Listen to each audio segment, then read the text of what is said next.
It's so far above what the rest of commercial climbing business is offering, it actually makes no sense. That's what one of our customers said in an email about the Hand of God grippers. This creates confusion for potential customers, and today we're going to answer the question, is the Hand of God gripper right for you? If you are Hand of God curious, here are the questions to answer. Are you skeptical of the dubious training principles espoused by mainstream climbing training?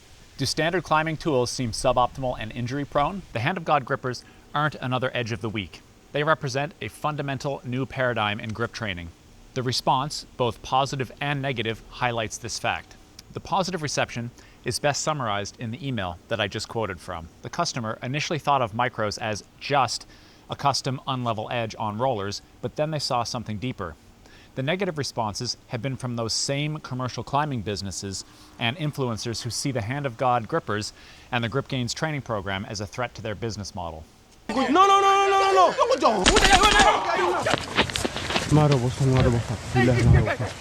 They are a revolutionary new paradigm in climbing training, specifically addressing the injury-prone, plateau-inducing problems of mainstream grip training. So how do you sort through this and know if the Hand of God series of grippers is right for you? To know what adoption should look like and if it's the right time for you, we need to look at the diffusion of innovation. This concept was first introduced in the 19th century and is very well established at this point. Like most biological phenomenon, diffusion of innovation follows a Gaussian distribution and suggests that adoption of new technology is an organic phenomenon. The yellow line on this graph is the classic sigmoidal shape that I see everywhere in my job as an anesthesiologist. Here is the oxygen hemoglobin dissociation curve. Here is drug potency. Here is Michaelis-Menten enzyme kinetics. What this tells us is that adoption of new ideas or new technology is a biological phenomenon and follows a biological distribution. What we are interested in here today is how this curve informs social reaction to an innovative product and who the ideal customers for this product would be. In the 1991 book, Geoffrey Moore added a refinement to the well-established diffusion of innovation paradigm. The most difficult step in technological adoption life cycle is right here, the chasm, going from the early adopters into the majority. Why is this? The majority resists change. They rely on social consensus to evaluate the merit of new ideas. Social consensus is impossible for new technology, and so the majority aggressively rejects it. The majority doesn't treat innovation with simple skepticism.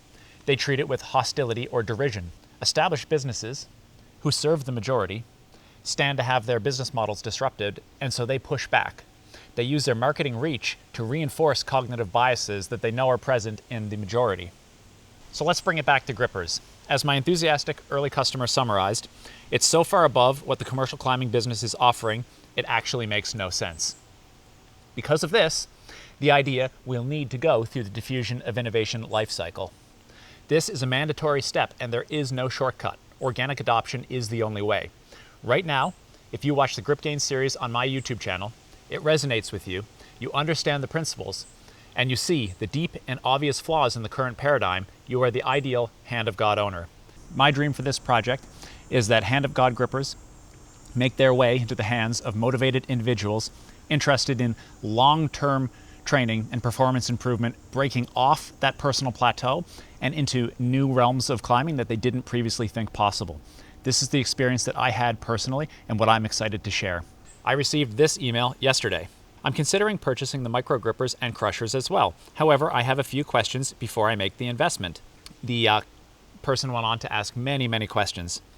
This tool and the information you provide is so different from what most of the climbing training zeitgeist. I want to make sure I have a solid understanding of how the tools are intended to be used before I adopt this as the foundation of my climbing training. Thank you for your interest. So this email was great and it really captured a lot of the points that we're discussing here today. I'll read my response since it summarizes the whole idea of today's video. Thank you for your interest. That was a lot of questions. I'm going to be putting out a huge volume of educational material in the coming months. I understand it's a big investment. No rush. Just wait and see. See what other users report. Watch the videos. A training program is a years-long commitment. We aren't in the business of magical grippers. We want people to level up multiple V grades through a rigorous, long-term program. That commitment takes understanding. Take your time and be sure it's for you. That summarizes the entire situation. I'm not interested in selling magic grippers. I'm interested in people fundamentally leveling up their climbing and breaking off the plateau that mainstream advice and tools guarantee you eventually get stuck on. If you've found long-term success with repeaters, deadlifts, and haven't hit any plateaus or finger injuries, the Hand of God grippers may not be for you at this time. What I would recommend for people in this situation is just wait and see. Let other people test it out and prove the concept. There is no rush. Serious training is a years-long commitment.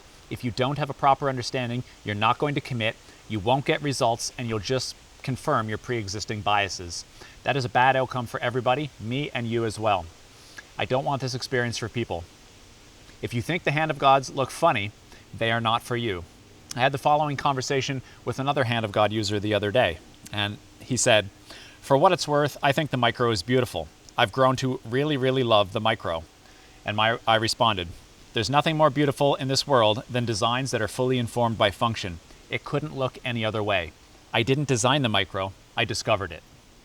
And that is because the design principles are fully informed and fixed by the principles of hand anatomy. I was fully constrained by the reality of hand biomechanics.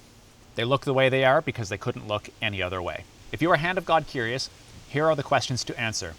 Are you skeptical of the dubious training principles espoused by mainstream climbing training? Do standard climbing tools seem suboptimal and injury prone? If you answered yes, check out the Grip Gain series on this channel. If it resonates, you are likely an innovator or early adopter and can consider the merits of what we have to offer.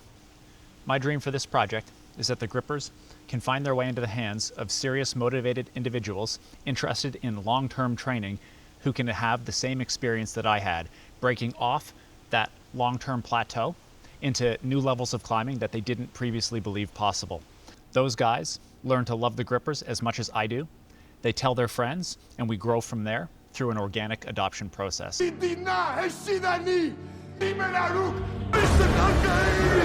I'm not interested in standard marketing techniques going after that majority. It wouldn't work for a product like this, and it's not what I'm excited about or in this for anyway. So here's what I recommend. Start with the Grip Gain series. See if the principles resonate. Take your time. This isn't going anywhere, and serious training is a marathon, not a sprint.